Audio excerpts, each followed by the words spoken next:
Students, once again you are most welcome to your favorite YouTube channel US classes. In this video we will discuss about the properties of matrix multiplication. ठीक है ना, last lecture में या last video में जो मैंने आपको matrix multiplication के बारे में एक्सप्लेन कर दिया था और इस वीडियो में हम उसकी प्रॉपर्टीज जो है यानी मैट्रिक्स मल्टीप्लिकेशन की जो प्रॉपर्टीज है उसके बारे में डिस्कस करने वाले हैं। तो सबसे पहले जो हमारी प्रॉपर्टी नंबर 1 है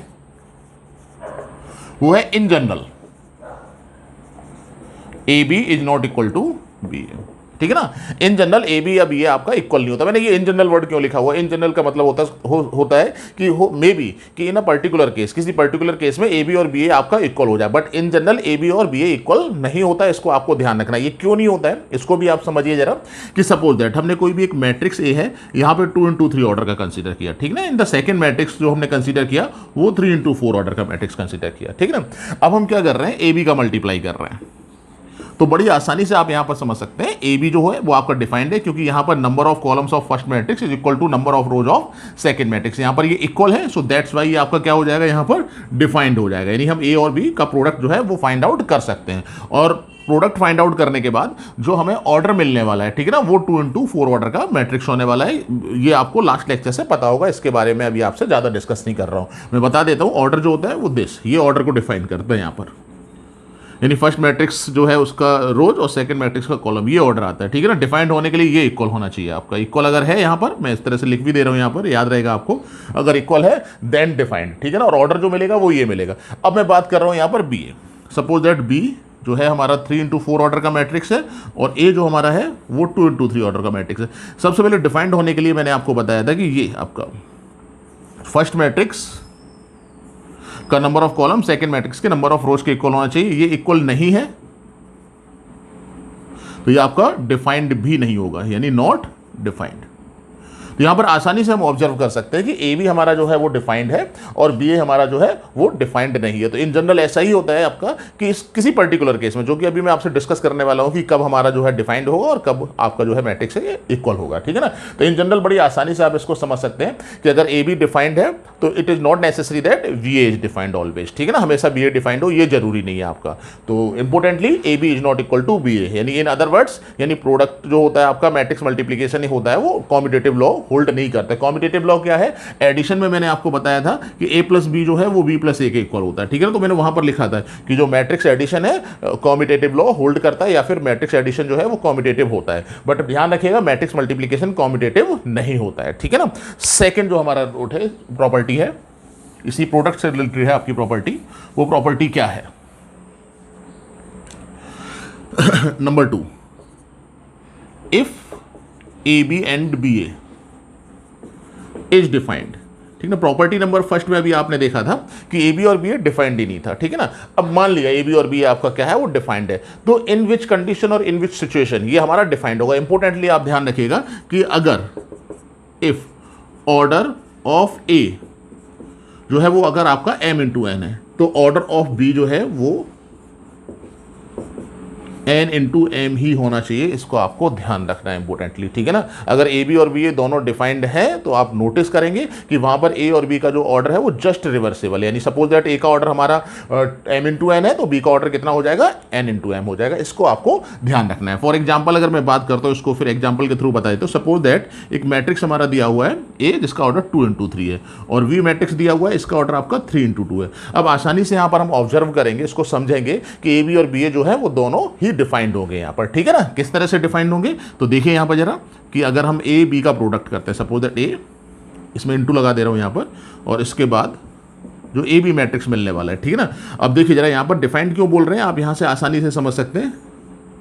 इक्वल है आपके फर्स्ट मैट्रिक्स के number of column second matrix के नंबर ऑफ रोज के इक्वल है, और ऑर्डर के बाद जो हमें मैट्रिक्स मिलेगा ये इसका ऑर्डर हो जाएगा। बड़ी आसानी से समझ सकते हैं, 2 into 2 यहाँ पर ऑर्डर होने वाला है। ठीक है ना, सिमिलरली इसी तरह से अगर हम बी ए फाइंड आउट करते हैं तो बी को पहले लिखेंगे यहाँ पर हम, और बी ए का हमारा ऑर्डर 3 into 2 है, और ए जो मैट्रिक्स है इसका ऑर्डर जो हमारा है वो कितना है, 2 into 3। अब इनका हम प्रोडक्ट करते हैं, प्रोडक्ट के बाद जो हमें मैट्रिक्स मिलेगा सपोज ए बी।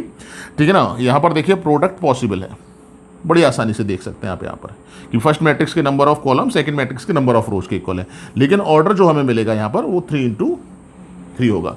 तो यहाँ पर अगर ऑर्डर m इंटू एन है वन मैट्रिक्स का और सेकंड मैट्रिक्स का ऑर्डर n इंटू एम है, तो मैट्रिक्स का प्रोडक्शन तो प्रोडक्ट जो होता है वो तो डिफाइंड होता है, बट प्रोडक्ट के बाद जो हमें मैट्रिक्स मिलता है, यहाँ पर बड़ी आसानी से मैं इसको यहाँ पर एक्सप्लेन कर दे रहा हूँ, वो इक्वल नहीं होता है। यहाँ पर मे भी किसी पर्टिकुलर केस में किसी में इक्वल हो जाए, बट इन जनरल नहीं होता है। इसको हम यहाँ से बड़ी आसानी से समझ सकते हैं। देखिए यहाँ पर इक्वल होने के लिए आपको कंडीशन पता है, रेस्ट्रिक्शंस पता है कि 2 matrices are equal if their orders are same, यानी ऑर्डर सेम हो। यहाँ पर हमें प्रोडक्ट के बाद जो ऑर्डर मिल रहा है वो 2 इंटू 2 और 3 इंटू 3 है, तो दैट मीन्स ये तो इक्वल हो ही नहीं सकते हैं। तो इंपॉर्टेंटली एक बार फिर से मैं रिपीट करता हूँ, ध्यान रखना है, अगर ए बी और बी ए डिफाइंड है देन इट डजंट मीन्स कि ए बी और बी ए इक्वल भी होगा, ठीक है। इक्वल होने का मीनिंग दूसरा होता है, इसको आपको ध्यान रखना है, जिसको मैं थर्ड पॉइंट में यहाँ पर डिस्कस करने वाला हूँ, property number third. Property number third हमारी क्या है? Number third, if A B and B is defined and A B equal to B, यानी ए बी इक्वल हो जाता है। तो यहां पर ये कब इक्वल होगा इसका आपको ध्यान रखना है। Most importantly A and B are square matrices of same order, ठीक है ना। ए और बी जो है वो स्क्वायर मैट्रिसेस होने चाहिए सेम ऑर्डर के। फिर इसको जब ध्यान रखिएगा, इसका मतलब ये नहीं है, इसको अच्छे से समझना कि हम अगर सपोज दैट कि मैंने कोई एक मैट्रिक्स यहाँ पर लिया 1 2 3 4, ठीक है ना, जिसका ऑर्डर 2 इंटू 2 है, और वी ए लिया हमने यहाँ पर 5 6 7 8, सपोज दैट इसका भी ऑर्डर 2 है। तो बट ऑब्वियस है कि यहाँ पर बिकॉज ऑफ, यहाँ पर आप समझ सकते हैं प्रॉपर्टी नंबर सेकंड से, इसका ऑर्डर 2 इंटू 2 है, इसको रिवर्स करेंगे तब भी 2 इंटू 2 मिलेगा। तो A B and B A is always defined, यहां पर डिफाइंड होगा, और ए बी और बी ए का जो ऑर्डर मिलने वाला है वो भी 2 इंटू 2 हो जाएगा। यहां पर आप मल्टीप्लाई करेंगे, आसानी से समझ सकते हैं, 2 इंटू 2 होगा ऑर्डर के लिए, ये भी यहाँ पर 2 इंटू 2 ही होने वाला है। अभी मैंने लास्ट में डिस्कस किया था कि मैट्रिक्स का मल्टीप्लाई करने के बाद जो हमें ऑर्डर मिलता है मैट्रिक्स का, जो मैट्रिक्स मिलता है उसका जो ऑर्डर होता है वो फर्स्ट मैट्रिक्स के नंबर ऑफ रोज और सेकंड मैट्रिक्स के नंबर ऑफ कॉलम्स के इक्वल हो जाता है। यहाँ पर बिकॉज ऑफ ऑर्डर दोनों का सेम है तो मल्टीप्लाई तो डेफिनेटली पॉसिबल है ही, और आफ्टर मल्टीप्लीकेशन जो हमें मैट्रिक्स मिलेगा उसका ऑर्डर भी 2 इंटू 2 होगा। इसका ध्यान रखिए, ऑर्डर सेम होने से मतलब नहीं है कि ये आपका इक्वल ही होगा, इसको भी आप ध्यान रखिए। सपोज दैट 2 मैट्रिसेस हैं जिनका ऑर्डर सेम है, इट डजंट मीन्स कि दोनों मैट्रिसेस इक्वल होंगे। बड़ी आसानी से आप समझ सकते हैं, जैसे यहाँ पर ए और बी लिखा हुआ है, ऑर्डर सेम है बट इक्वल नहीं है। यहाँ पर इसका मीनिंग समझने की कोशिश करिएगा, अगर if A B equal to B A हो जाता है, हम आपको बता दें, तो ये पॉसिबल तभी है जब ए और बी स्क्वायर मैट्रिक्स होंगे सेम ऑर्डर के। इसको आपको ध्यान रखना है। बच्चे इसमें बड़ा कंफ्यूज हो जाते हैं, उनको लगता है कि अगर ए और बी का स्क्वायर मैट्रिक्स है सेम ऑर्डर का तो A B equal to B A हो जाएगा। दोनों का मीन्स अलग है। मैंने बोला कि अगर A B equal to B A होता है then square matrix, square matrix है तब इसका मतलब A B equal to B A नहीं होता है। इसमें दोनों को बड़ा ध्यान से समझिएगा, मेरे वर्ड्स पर जाइएगा आप कि मैंने यहाँ पर क्या बोला है, ठीक है ना। अगर नहीं समझ में आया तो इस वीडियो को पॉज करके एक बार आप पेपर पेन लेकर इसको लिखिएगा और फिर रिवाइंड करके फिर से देखिएगा कि मैंने क्या बोला है यहाँ पर, ठीक है ना। यानी कि अगर आपका A B equal to B A है then A and B square, ध्यान रखिएगा, A and B are square matrices of same order, ठीक है ना। इसका मतलब ये नहीं कि ए और बी अगर square matrix of same order को हो जाएगी तो ये रिवर्सेबल, ऐसा नहीं है, ये रिवर्सेबल नहीं होगा। इसको आप ध्यान रखिएगा। आप प्रोडक्ट करके भी देख सकते हैं, ए और बी का जब आप प्रोडक्ट करेंगे तो ए बी और बी ए दोनों डिफाइंड होंगे, ऑर्डर सेम होगा, बट ऐसा नहीं है कि ए बी और बी ए इक्वल आ जाता है। अब ये केस मैंने बताया कि अगर ए बी और बी ए हो सकता है किसी पर्टिकुलर केस में, मैं एक बार फिर से रिपीट कर रहा हूं, किसी इन जनरल ऐसा नहीं होता है, बट किसी पर्टिकुलर केस में अगर ये इक्वल हो जाता है, सपोज इसको मैं इरेज कर रहा हूं यहां पर, सपोज अगर ये इक्वल हो जाता है, मान लिया कि A B equal to B है, तो A and B are said to be commute, यानी यहां पर ए और बी को क्या बोला जाता है, कॉम्यूट बोला जाता है। इसको आपको ध्यान रखना है, ठीक है ना। इसमें नेक्स्ट अगर ए बी इक्वल टू, अब आप कहेंगे सर ये कॉम्यूट क्या है, मैं आपको बताऊं, टर्मोलॉजी यूज की है। सपोज दैट किसी पर्टिकुलर केस में A B equal to B A हो गया, तो ये टर्म एक बना दिया गया है कि इसको हम क्या बोलेंगे, कॉम्यूट बोलेंगे, यानी A B equal to B A अगर है देन कॉम्यूट, ठीक है ना। और अगर A B equal to minus B A आता है, ये टर्मोलॉजी है, आगे चलकर कहीं पर इस तरह से होता है तो हम लिख देंगे कि A and B are commute, ठीक है ना। या A and B are commute किसी क्वेश्चन में दिया हुआ है तो आप ऑटोमेटिकली, क्योंकि वहां पर तो नहीं लिखा A B equal to B A, but वहां पर एक लैंग्वेज लिख दी क्वेश्चन में, A and B are commute, तो आपको समझ में आ जाना चाहिए कि इनका जो प्रोडक्ट है वो आपस में इक्वल है, ठीक है ना। और if A B equal to minus B होता है, if then A and B are said to be anti commute, ठीक है ना, इसको हम क्या बोलते हैं, एंटी कॉम्यूट बोलते हैं, इसको भी आपको ध्यान रखना है। क्लियर? तो यहां पर तो ये सारी की सारी चीजें मैट्रिक्स मल्टीप्लिकेशन से आगे भी चल रहा हूं, फिर मैं एक बार फाइनली आपको ये हम लोगों ने 3 पॉइंट्स में क्या क्या पढ़ा है। In general A B is not equal to B A, यानी ए बी और बी ए इक्वल नहीं होता, यानी A and B are not commutative, ठीक है ना, in matrix multiplication. Second number में हम लोगों ने क्या पढ़ा था, सेकंड नंबर में हम लोगों ने पढ़ा था अगर if A B and B A is defined, यानी ए बी और बी ए डिफाइंड हो जाता है, ठीक है ना, तो then order of A is m into n और order of B is n into m. ये सेकंड पॉइंट था हमारा। थर्ड पॉइंट जो हमारा था वो क्या हम लोगों ने पढ़ा है कि अगर डिफाइंड है A B and B A, defined भी है और A B equal to B A अगर है, तो इसका मतलब A and B are square matrix of same order, यानी स्क्वायर मैट्रिक्स होंगे सेम ऑर्डर की। ये तीसरा पॉइंट था जो कि मैंने आप लोगों से डिस्कस किया था। और तीसरे पॉइंट को एक बार फिर से आप रिपीट करके इसको रिवाइंड करके देख लीजिएगा कि मैंने और क्या चीजें बोली हैं, ठीक है ना। और नेक्स्ट अगर ए और बी इक्वल, ए बी और बी ए इक्वल हो जाते हैं तो एक टर्मिनोलॉजी हम लोगों ने यूज की थी कि A and B are called या are said to be commute, ठीक है ना। और A B equal to minus B A हो जाता है किसी पर्टिकुलर केस में, या क्वेश्चन में दिया होता है, देन वी अंडरस्टैंड कि A and B are anti commute, anti commute होते हैं, ठीक है ना। इसके बाद हम चलते हैं हमारे नेक्स्ट पॉइंट की तरफ, जो कि हमारा है डिस्ट्रीब्यूटिव लॉ।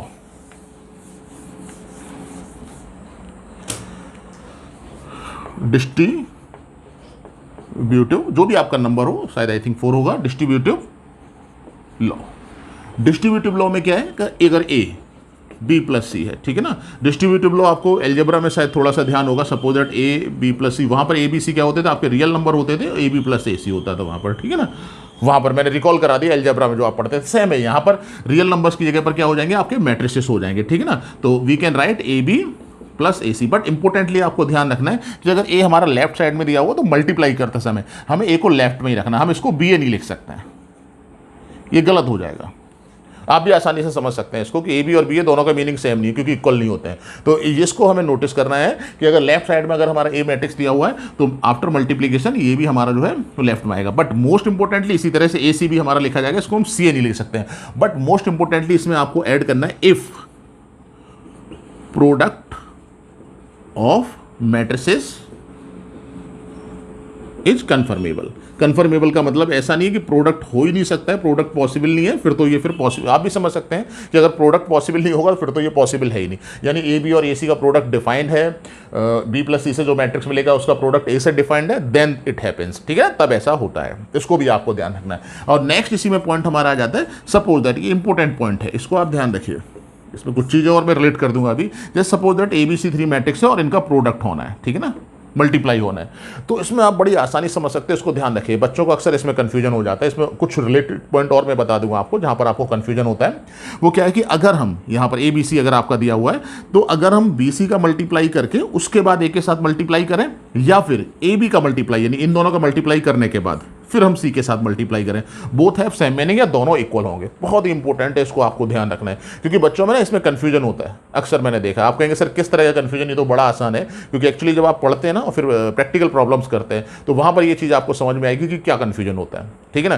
कंफ्यूजन ये होता है कि जनरली तो हम आपको बता दें कंफ्यूजन क्या है। ये यहाँ पर मैट्रिक्स बनेगा, ठीक है ना, बी सी हमारा एक मैट्रिक्स हो जाएगा, सपोज दैट डी, ठीक है ना, और यहाँ पर एक मैट्रिक्स ये हमारा हो गया, और यहाँ से मान लिया मैंने कि सपोज दैट ए बी हमारा एक कोई मैट्रिक्स बना, सपोज दैट ई सी। तो आप कहेंगे sir A D equal to E C, ये तो, या suppose that A D equal to E C कैसे हो गया सर, वो तो कॉम्पिटेटिव। देखिए कॉम्पिटेटिव की यहाँ पर बात ही नहीं आती है, क्योंकि ए बी मैट्रिक्स बनेगा वो अलग बनेगा और बी सी मैट्रिक्स बनेगा अलग बनेगा। कॉम्पिटेटिव की बात आती है तब जब दोनों तरफ हमारा A B equal to B A लिखा हो, पहली चीज। दूसरी बात यह है, हम आपको बता दें, आप इसको प्रॉपर्टीज है, आप इसको घर पर बैठे हुए हैं, कोई एग्जांपल्स लें, यहाँ पर कोई क्वेश्चंस उठाएं और उसका प्रोडक्ट करके देखें। एक्सरसाइज में एनसीईआरटी की एक्सरसाइज मुझे ध्यान है, कुछ क्वेश्चन इस तरह के आपको दिए गए हैं, वहां पर आप करेंगे तो इसको बड़ी आसानी से समझ सकते हैं। यहाँ पर क्या करना है, इस प्रॉपर्टी को हमें मेमोराइज करना है कि एबीसी अगर 3 मैट्रिसेस है और इनका हमें मल्टीप्लाई करना है या मल्टीप्लीकेशन करना है, तो नो मैटर कि आप बीसी का मल्टीप्लाई करके ए के साथ कर रहे हैं या फिर ए बी का मल्टीप्लाई करके सी के साथ करें, इसको आपको ध्यान रखना इंपॉर्टेंटली।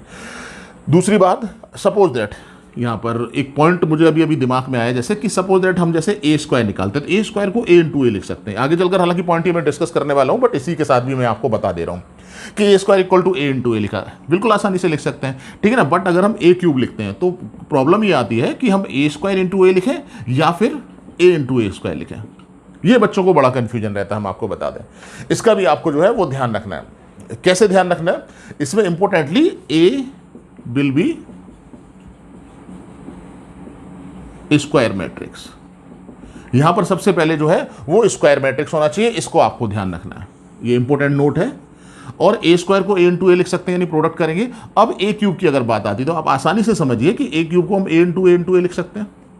और अगर ए इंटू ए अगर हम लिख सकते हैं तो बाई दिस, यानी ये प्रॉपर्टी जो है इसके अकॉर्डिंग हम इस ए का मल्टीप्लाई करने के बाद ए के साथ करें, यानी ये आपका ए इंटू ए स्क्वायर बन जाएगा, या फिर इन दोनों का मल्टीप्लाई करने के बाद ए करें, यानी ये आपका ए स्क्वायर इंटू ए बन जाएगा। बोथ आप हैव सेम मीनिंग, यानी दोनों इक्वल होंगे आपके बाई दिस प्रॉपर्टी, इसको ध्यान रखिए। तो आपको कंफ्यूज नहीं होना चाहिए कि कहीं पर अगर मुझे ए क्यूब निकालना है, ठीक है ना, तो उसको हम ए स्क्वायर इंटू ए भी लिख सकते हैं और ए इंटू ए स्क्वायर भी लिखें। हालांकि ये प्रॉपर्टी जो है वो पॉजिटिव इंटीग्रल पावर्स मुझे जब मैट्रिसेस की बतानी उसके बाद बतानी थी, बट मैंने यहाँ पर आपको थोड़ा सा डिस्कशन कर लिया क्योंकि बच्चों को इसमें बड़ा प्रॉब्लम रहता है। आगे चलकर हम इसके बारे में भी डिस्कस करेंगे, आपको बताएंगे, बट यहाँ पर इसको आप मेमोराइज कर सकते हैं या इसको यहाँ पर समझ सकते हैं, ठीक है ना। तो ये प्रॉपर्टी जो है वो आप ध्यान रखिएगा, ओके। इसके बाद नेक्स्ट नंबर 5 प्रॉपर्टी,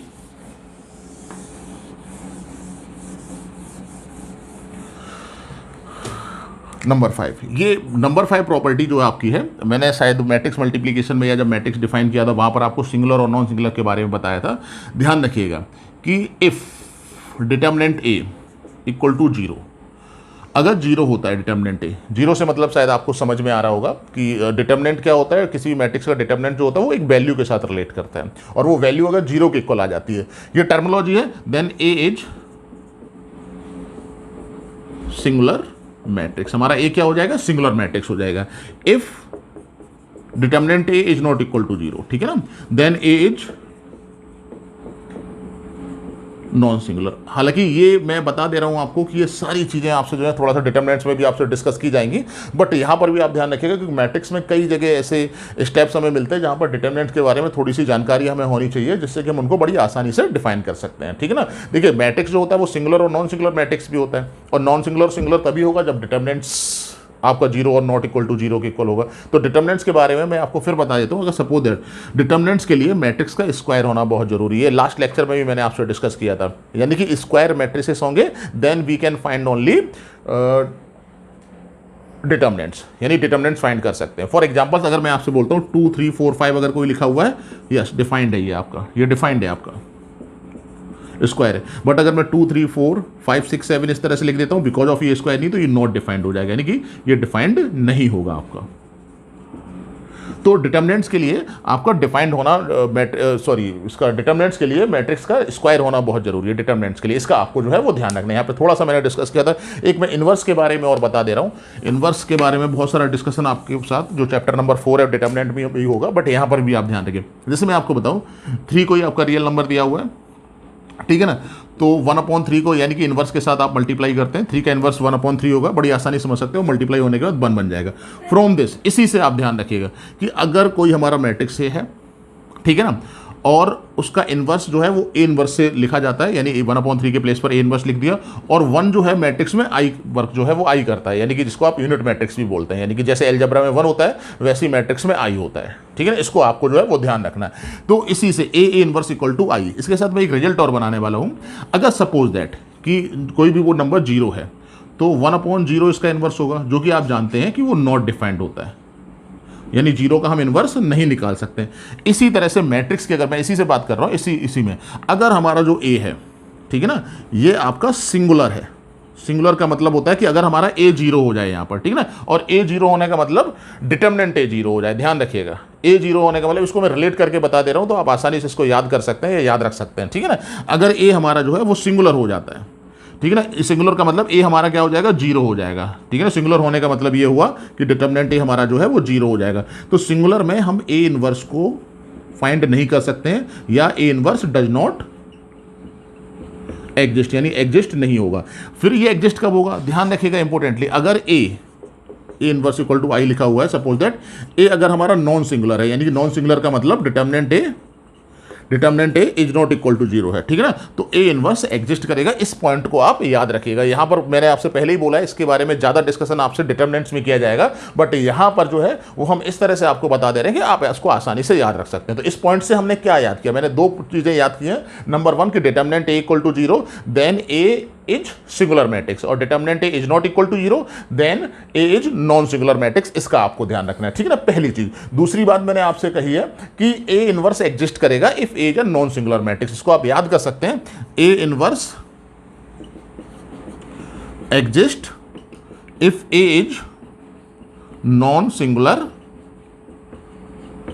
मैट्रिक्स। और जहां पर नॉन सिंगुलर की बात आती है, आप ध्यान रखिएगा, सिंगुलर या नॉन सिंगुलर हम स्क्वायर मैट्रिक्स के लिए ही डिफाइन करते हैं। ये टर्मिनोलॉजी जो है वो स्क्वायर मैट्रिक्स के लिए यूज की जाती है।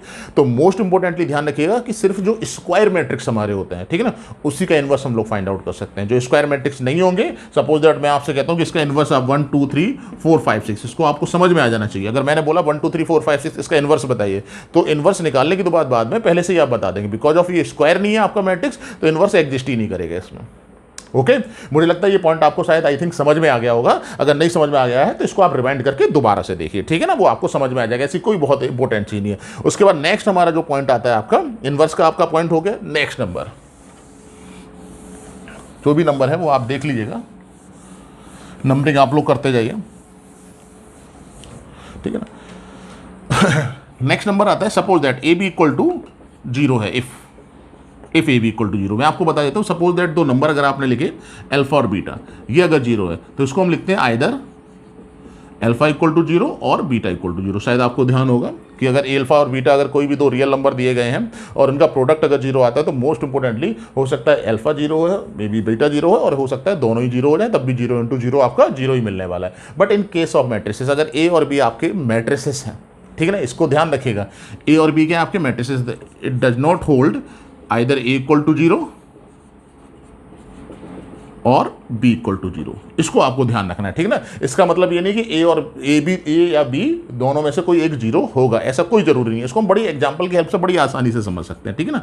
सपोज दैट मैंने यहाँ पर एक मैट्रिक्स लिया ए 1 0 0 0, ठीक है ना, और एक मैट्रिक्स बी लिया यहाँ पर 0 0 0 1, सपोज ऐसे कंसीडर कर लेते हैं, ठीक है ना। अब आप ए बी फाइंड आउट करिए, ए बी फाइंड आउट करेंगे 1 0 0 1 सॉरी 0 एंड बी आपका 0 0 0 1, ठीक है ना। अब प्रोडक्ट आप करिए 1 0 0 0 0, ये भी 0 हो जाएगा, फिर 1 0 0 ये भी 0 हो जाएगा, 0 0 ये भी 0 हो जाएगा, और यहाँ पर ये आप मल्टीप्लाई करेंगे ये भी 0 हो जाएगा, यानी फाइनली आप इसको 0 लिख सकते हैं, ठीक है ना।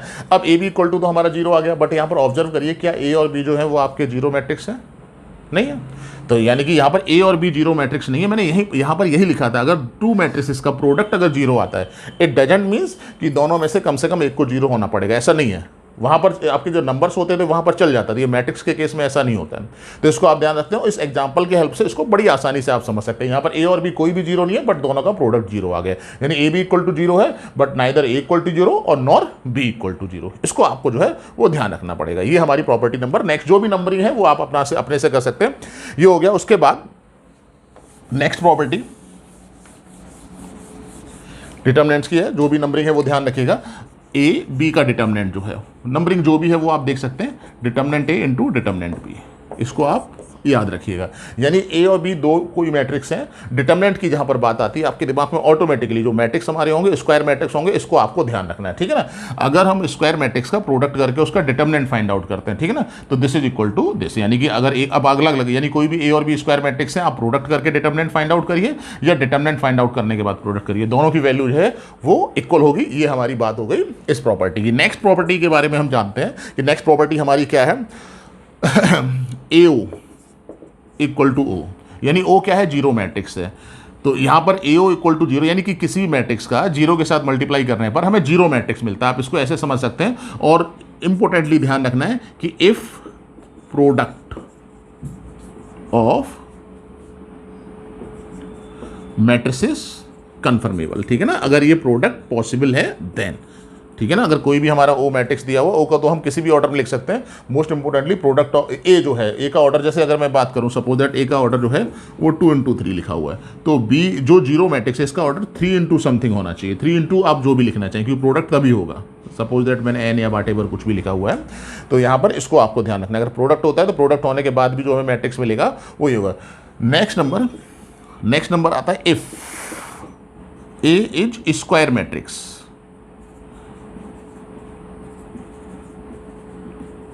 स्क्वायर मैट्रिसेस है अगर आपका, तो ए O equal to O A equal to ओ, यानी कि ए और ओ हमारा क्या हो जाएगा, वो इक्वल हो जाएगा अगर ए स्क्वायर मैट्रिक्स है। इसका आपको ध्यान रखना है इंपोर्टेंटली, ठीक है ना। अगर ए स्क्वायर मैट्रिक्स है then A O equal to O equal to, ठीक है। अगर ए हम स्क्वायर मैट्रिक्स लेते हैं इंपोर्टेंटली 1 2 3 4 लिया हमने सपोज दैट, तो ओ भी हम जो है वो ए ओ इक्वल टू ओ ए तब कर सकते हैं जब हमारा ओ भी सेम ऑर्डर का स्क्वायर मैट्रिक्स हो। इसको मैंने अभी लास्ट प्रॉपर्टी में आपसे डिस्कस किया था, ठीक है ना। तो ए ओ और ओ ए जो होगा हमारा वो ओ के इक्वल हो जाएगा, जीरो मैट्रिक्स के इक्वल होगा, इसको भी ध्यान रखिएगा। नेक्स्ट नंबर प्रॉपर्टी हमारी आती है, नंबरिंग आप करते जाइएगा। If A is square matrix, ध्यान रखिएगा स्क्वायर मैट्रिक्स अगर आपको दिया गया है तो A I equal to I A equal to I, क्योंकि आई जो है वो आइडेंटिटी मैट्रिक्स है, मैं आपको बता देता हूँ, ठीक है ना। आइडेंटिटी मैट्रिक्स जो होता है वो डेफिनेटली स्क्वायर मैट्रिक्स होगा। जहाँ पर मैंने ए आई इक्वल टू आई ए लिखा हुआ है तो इंपोर्टेंटली आप ध्यान रखिएगा कि जो आपके ए और आई होंगे, ठीक है ना, वो स्क्वायर मैट्रिक्स होंगे, क्योंकि लास्ट प्रॉपर्टी से मैंने आपको बताया था A B equal to B A. अगर A B equal to B A दिया हुआ है तो मोस्ट इंपोर्टेंटली ए और बी क्या होंगे, हमारे स्क्वायर मैट्रिक्स होंगे। तो आई तो डेफिनेटली स्क्वायर मैट्रिक्स होता है, तो ए भी जो हमारा स्क्वायर मैट्रिक्स होना चाहिए ऑफ दिस सेम ऑर्डर, जिस ऑर्डर का हमने आई लिखा हुआ है। जैसे मैं अगर बात करता हूँ कि आई अगर मैंने यहाँ पर 1 0 0 1 लिखा हुआ है तो ए मैट्रिक्स भी इसी ऑर्डर का A B C D square matrix ही होना चाहिए। तो यहाँ पर आप प्रोडक्ट करेंगे इन दोनों का तो ए आई आई ए जो है वो आपका आई सॉरी यहाँ पर ध्यान रखिएगा ए के इक्वल होगा, क्योंकि आई जो हमारा है यहाँ पर गलत लिख दिया था मैंने, वहाँ पर आई जो है वो मैट्रिक्स में 1 का काम करता है, ठीक है ना। तो 1 का प्रोडक्ट अगर किसी भी नंबर में किया जाता है तो वही नंबर मिलता है, इसको आप ऐसे रिलेट कर सकते हैं, ठीक है ना। और यहाँ पर भी आपका जो है आई जो है 1 का काम करेगा, मैट्रिक्स में मल्टीप्लाई होगा तो वही मैट्रिक्स यहाँ पर मिलने वाला है, इसको जो है वो आप याद रख सकते हैं। तो ये हमारी नेक्स्ट प्रॉपर्टी होगी। उसके बाद स्टॉप करो, नेक्स्ट प्रॉपर्टी इसको, for a square matrix A, अगर कोई भी हमारा स्क्वायर मैट्रिक्स ए दिया हुआ है and if A B equal to A C, okay, अगर A B equal to A C लिखा हुआ है, आप देख रहे होंगे मैंने यहाँ पर तो स्क्वायर मैट्रिक्स से लिखा हुआ है, बट बी और सी यहाँ पर डेफिनेटली मैट्रिक्स है और इनके लिए मैंने कोई यहाँ पर स्क्वायर या कोई भी ऑर्डर नहीं लिखा हुआ है। तो बी और सी किसी भी ऑर्डर के हो सकते हैं, इट इज नॉट नेसेसरी कि बी और सी आपके जो होंगे वो स्क्वायर मैट्रिक्स होंगे, इसको ध्यान रखिएगा। तो क्या होता है कि it is not implies that, यानी ये आपका इंप्लाइज नहीं करेगा बी इक्वल टू सी, इसको आपको ध्यान रखना है, ठीक है ना। क्या होता है कई बार बच्चे ना बड़ी जल्दबाजी में, अगर मैं आपको बताऊं, ए से ए कैंसिल कर देते हैं और लिख देते हैं वी इक्वल टू सी। तो ध्यान रखिएगा for a square matrix if A B equal to A C, अगर ऐसा है देन इट डजंट मीन्स कि वी इक्वल टू सी। अब बात आती है कि ऐसा क्यों होता है, उसका रीजन, ठीक है ना। Suppose A B equal to A C, आपका A B equal to A C दिया हुआ है, कैंसिल हम कर नहीं सकते हैं, तो ए बी ट्रांसफर करेंगे, A B minus A C equal to zero, transfer करें अपना लेफ्ट हैंड साइड में, ए कॉमन लेते हैं, B minus C equal to zero, obviously A आपका मैट्रिक्स और बी माइनस सी मैट्रिक्स है, और फॉर टू मैट्रिक्स अगर प्रोडक्ट जीरो है तो मैंने आपको बताया था कि if A B equal to zero it doesn't means कि ए इक्वल टू जीरो और बी इक्वल टू जीरो, क्योंकि कई बार क्या होता है दोनों ही जीरो नहीं है बट उनका प्रोडक्ट जीरो हो जाता है। और यहाँ पर बड़ी आसानी से समझ सकते हैं कि जब तक आपका B minus C equal to zero नहीं होगा तो वी इक्वल टू जीरो भी नहीं, बी इक्वल टू सी भी नहीं होगा आपका, और A B minus C equal to zero का मतलब बिल्कुल नहीं होता। फिर एक लाइन में बता दूं कि B minus C equal to zero, इसको आपको ध्यान रखना है, ठीक है ना। तो B minus C equal to zero नहीं होगा तो वी इक्वल टू सी नहीं होगा, ओके। एंड नेक्स्ट प्रॉपर्टी, अब बात आता है व्हेन कैंसिल ही, यानी हम ए को कब कैंसिल कर सकते हैं, ठीक है ना। ये मैंने यहां पर नोट कर दिया कब कैंसिल कर सकते हैं। देखिए suppose that if A's non singular, इसको मैं अभी बताता हूं आपको, नॉन सिंगुलर मैट्रिक्स, यानी नॉन सिंगुलर मैट्रिक्स का मतलब हो जाएगा, अभी मैंने पिछले पॉइंट में ये डिस्कस किया था आपसे कि डिटर्मिनेंट ए जो होगा वो जीरो के इक्वल नहीं होगा। डिटर्मिनेंट ए अगर जीरो के इक्वल नहीं होगा तो that implies A inverse exist, A inverse क्या करेगा, एग्जिस्ट करेगा। और अगर ए इनवर्स एग्जिस्ट कर रहा है तो जो आपका ए बी इक्वल टू सी यहाँ पर लिखा हुआ है, A B equal to A सी, इसमें हमने प्री मल्टीप्लाई कर दिया। प्री मल्टीप्लाई इसलिए बोल रहा हूँ कि पहले किया, ए इनवर्स का मल्टीप्लाई कर दिया यहाँ पर, ए इनवर्स ए सी। और मैंने पहले ही बोला था आपसे, एक प्रॉपर्टी मैंने आपको डिस्ट्रीब्यूटिव ब्लॉक की मल्टीप्लिकेशन की बताई थी, ए इनवर्स को ए के साथ मल्टीप्लाई कर सकते हैं, कोई प्रॉब्लम नहीं है, इसको भी हम कर सकते हैं, ठीक है ना। और ए इनवर्स ए किसके इक्वल होता है, बाय द प्रॉपर्टी मैंने अभी डिस्कस किया था, आई के इक्वल होता है। आई भी, यानी किसी भी मैट्रिक्स को उसके इनवर्स से अगर मल्टीप्लाई कर दिया जाता है तो वो आई के इक्वल हो जाता है, आई बी इक्वल टू आई सी। और आई जो है वो मैट्रिक्स में 1 का वर्क करता है, उसका अगर मल्टीप्लाई बी के साथ करेंगे वी इक्वल टू सी, ठीक है ना, वी इक्वल टू सी। तो अगर आपको ये नहीं दिया गया है क्वेश्चन में कि ए सिंगुलर मैट्रिक्स या नॉन सिंगुलर मैट्रिक्स, तो आप कैंसिल नहीं कर सकते। बट अगर उसमें लिखा हुआ है कि A is a non singular matrix, अगर क्वेश्चन में गिवन है, अगर कहीं पर लिखी हुई है ये लाइन कि A is a non singular matrix, तो हम कैंसिल कर सकते हैं ए को ए से। दूसरा कैंसिलेशन के भी रूल है, एक हम प्री कैंसिलेशन रूल बोलते हैं और एक पोस्ट कैंसिलेशन रूल बोलते हैं, उसके बारे में भी जरा आप थोड़ा सा यहां पर समझ लीजिए।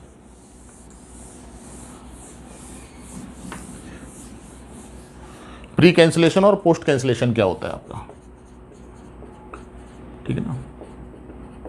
प्री कैंसिलेशन कब करना है इसका भी ध्यान रखना, if A is non singular matrix, यानी ए नॉन सिंगुलर मैट्रिक्स अगर है, इंपोर्टेंटली ध्यान रखिएगा, ठीक है ना। तो अगर A B equal to A C दिया हुआ है, देन आप ए से ए कैंसिल करके B equal to C direct लिख सकते हैं, कोई प्रॉब्लम नहीं है। पोस्ट कैंसिलेशन आपका क्या होता है यहां पर, पोस्ट कैंसिलेशन, बट अगर ये लाइन नहीं लिखी हुई है, सिंगुलर नॉन सिंगुलर मैट्रिक्स नहीं है, तो हम कैंसिल नहीं कर सकते हैं। इसका रीजन मैंने आपसे डिस्कस कर लिया था यहां पर।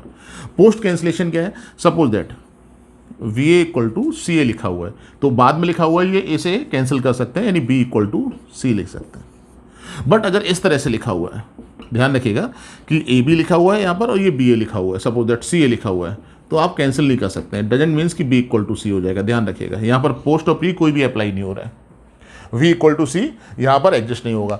अब ऐसा भी क्यों होता है, ठीक है ना, v इक्वल टू सी क्यों नहीं होता है, आपको ध्यान रखिएगा। ए बी इक्वल टू सी है तो नॉट इम्प्लाई, ठीक है ना। अगर b इक्वल टू सी क्यों नहीं होता, इसके बारे में भी मैं आपसे डिस्कस कर लेता हूँ यहाँ पर क्यों होगा। सपोज दैट कि अगर A B equal to C ए दिया हुआ है और नॉन सिंगुलर है, तो ए इनवर्स एग्जिस्ट करेगा, तो मैंने प्री मल्टीप्लाई कर दिया ए इनवर्स का, A inverse A B equal to A inverse C A, ठीक है ना। अगर प्री मल्टीप्लाई कर रहे हैं तो बोथ साइड आपको प्री मल्टीप्लाई करना है, ब्रैकेट्स में यहाँ पर आसानी से लिख सकते हैं। तो ये तो I B equal to A inverse C A हो जाएगा आपका ये, ठीक है ना। और यहाँ पर बी इक्वल टू ये ए इनवर्स सी ए, क्योंकि ए इनवर्स सी तो आपका आई के इक्वल होगा नहीं, बड़ी आसानी से समझ सकते हैं। तो यहाँ पर आप देख रहे हैं बी इक्वल टू सी भी नहीं मिला यहाँ पर, ठीक है ना। वी इक्वल टू यानी A B equal to C A है, तो वी इक्वल टू सी नहीं होगा, चाहे आपका नॉन सिंगुलर मैट्रिक्स क्यों ना हो यहाँ पर, इसको भी आपको ध्यान रखना है। नेक्स्ट थिंग, इसमें एक लाइन में ऐड कर दे रहा हूँ, if A and C are commute, अगर कॉम्यूट है तो we know that A C equal to C A, ये हम लिख सकते हैं कॉम्यूट अगर है। मैंने प्रॉपर्टी बताई थी स्टार्टिंग में ही, मैंने इस वीडियो के स्टार्टिंग में डिस्कस किया था।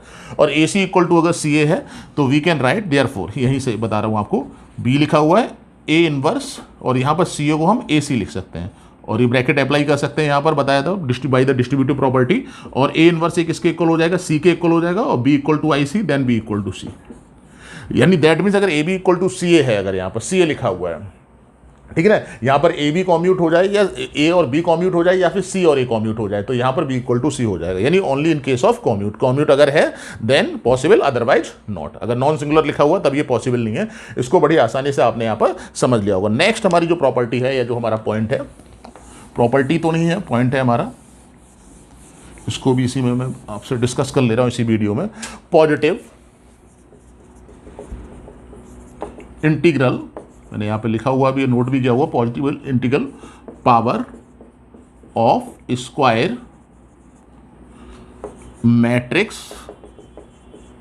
पॉलिनोमियल। एक मैंने पॉलिनोमियल वर्ड यूज कर दिया, ठीक है ना। यहाँ पर ये क्या होता है, suppose if A is a square, जो मैंने ए स्क्वायर ए क्यूब आपसे डिस्कस किया था पहले, बस वहीं पर वही पॉइंट है ये हमारा। A is a square matrix of order n, then a to the power m, यहां पर m कोई भी इंटीजर है, is a square matrix of order n, यानी उसी ऑर्डर का स्क्वायर मैट्रिक्स है। दैट मीन्स अगर am है हमारा, तो इसको हम a into A, that means into A, ये m टाइम्स लिख सकते हैं हम इसको, ठीक है ना। इसको आपको जो है वो याद रखना है। यहाँ पर फिर से थोड़ा सा और क्लियर कर देता हूँ। सपोज दैट अगर कोई भी हमारे एक मैट्रिक्स है, स्क्वायर मैट्रिक्स है, और सपोज दैट ऑर्डर 3 है, यहाँ पर ऑर्डर जो है किसी मैट्रिक्स का 3 है, तो अगर हम ए स्क्वायर फाइंड आउट करेंगे तो उसका ऑर्डर भी हमारा 3 रहने वाला है। ए क्यू फाइंड आउट अगर हम करते हैं, ऑर्डर 3 रहेगा। ए 4 अगर हम फाइंड आउट करते हैं, ऑर्डर 3 रहेगा। कहीं फर्क नहीं, यही लाइन यहाँ पर मैंने लिखी हुई है। अगर A is a square matrix of order n, then A to the power m, यहाँ पर m कोई इंटीजर से बिलोंग कर रहा है आपका, is a square matrix of order n, वही रहने वाला है। आप ये मत समझिएगा सर ने गलती से लिख दिया यहाँ पर n, यहाँ पर m लिखा हुआ है, यहाँ पर ऑर्डर जो ए स्क्वायर मैट्रिक्स का है वही रहने वाला है, ए टू द पावर m का भी, ठीक है ना। उसके बाद नेक्स्ट आपका पहला पॉइंट था इसका। उसके बाद ए मैट्रिक्स ए, यहाँ पर स्मॉल लिख रहा हूँ, a matrix A is said to be satisfy a polynomial. Okay, polynomial मैंने यहाँ पे लिखा A to the power A n x to the power n plus A n minus one x to the power n minus one plus A n minus two x to the power n minus two plus A one x कर देता हूँ plus A equal to zero. ये कोई polynomial है और कोई matrix A अगर इसको सेटिस्फाई करता है, देन व्हाट, क्या होगा फिर? तो यहाँ पर हम एक्स के प्लेस पर ए पुट कर सकते हैं, A to the power n A n minus one A to the power n minus one plus A n minus two A to the power n minus two plus डेट dash plus A into A plus A. यहाँ पर one लिखा होता है, one के place पर matrix में आई आ जाता है, इसको ध्यान रखिएगा। अगर कोई भी मैट्रिक्स किसी पॉलिनोमियल को सेटिस्फाई करता है तो उस पॉलिनोमियल में जो हमारा वेरिएबल दिया होगा उसके प्लेस पर हम ए पुट कर सकते हैं, इसको हम ऐसे मेमोराइज कर सकते हैं। For example, suppose that, for example matrix A satisfied a polynomial x cube minus plus two x square minus x plus one equal to zero. ठीक है ना, प्लस टू कर लेता हूँ, चलिए यहाँ पर, ठीक है, यहाँ पे सेटिस्फाई करें। Then A cube minus two plus two A square minus A, और यहाँ पर एक्स ए आ जाएगा, प्लस टू लिखा हुआ है तो टू आई आएगा क्योंकि टू इंटू वन लिखा होता है यहाँ पर, ठीक है ना, इक्वल टू जीरो। तो सेटिस्फाई कर रहा है तो दैट मीन्स इट हैपेंस, यानी ये होगा आपको। तो आई होप कि ये पूरा वीडियो आपको समझ में आया होगा, ठीक है ना। अगर समझ में आया हो तो उसको लाइक शेयर और सब्सक्राइब करना मत भूलिएगा। इसके साथ ही हमारा जो यूट्यूब चैनल है यूएस क्लासेस, उसको भी सब्सक्राइब करना बिल्कुल मत भूलिएगा, और उसके साथ बेल आइकन जरूर दबाइएगा, जिससे हमारे जो आगे वीडियो हम बनाते हैं उसके आपको नोटिफिकेशन मिलते रहे। Thank you.